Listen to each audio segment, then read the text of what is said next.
आप चला चली ऐसे मजा आए जब तक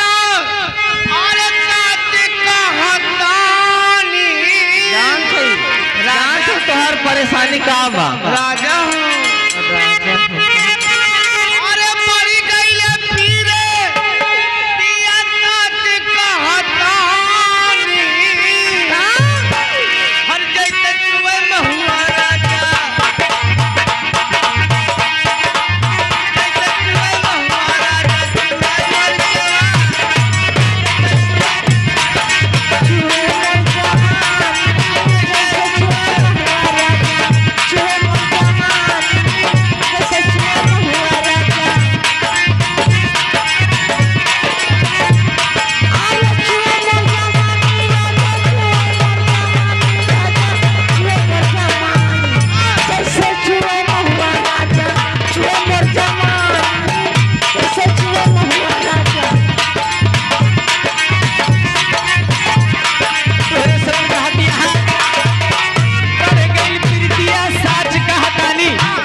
सेधु हमरे लगे ना सोती अरे दुख जाके अपन कैसे सुनाई जैसे चूहे महुआ राजा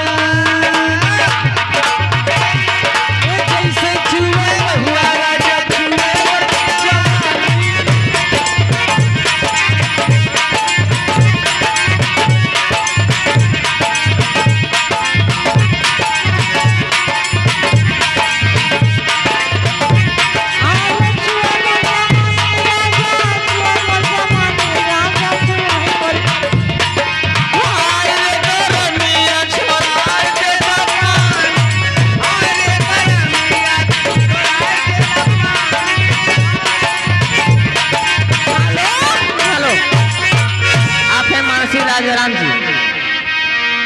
राजाराम मिस्त्री जी राजाराम मिस्त्री में जरूरत चल करने आपकी तरफ से ये 20 रुपया पुरस्कार हमें तस्वीर बारंबार नमस्कार गीत फरमाइश गजल कहना है हर निगाहें मिला के बदल जाने वाले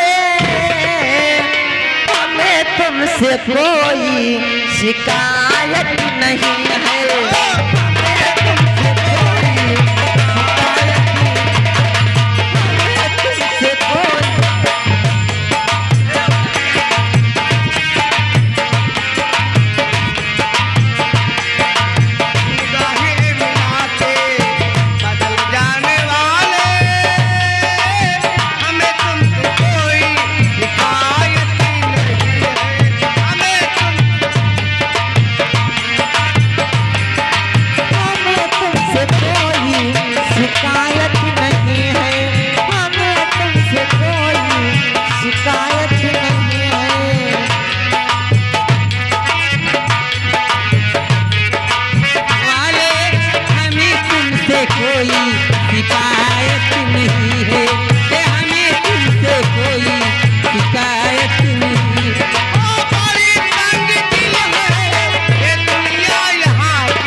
चला पारी पारी हो तबे मजा आई। हाँ जान सही। हाँ तो हर जवानी बहुत हाँ बस मना।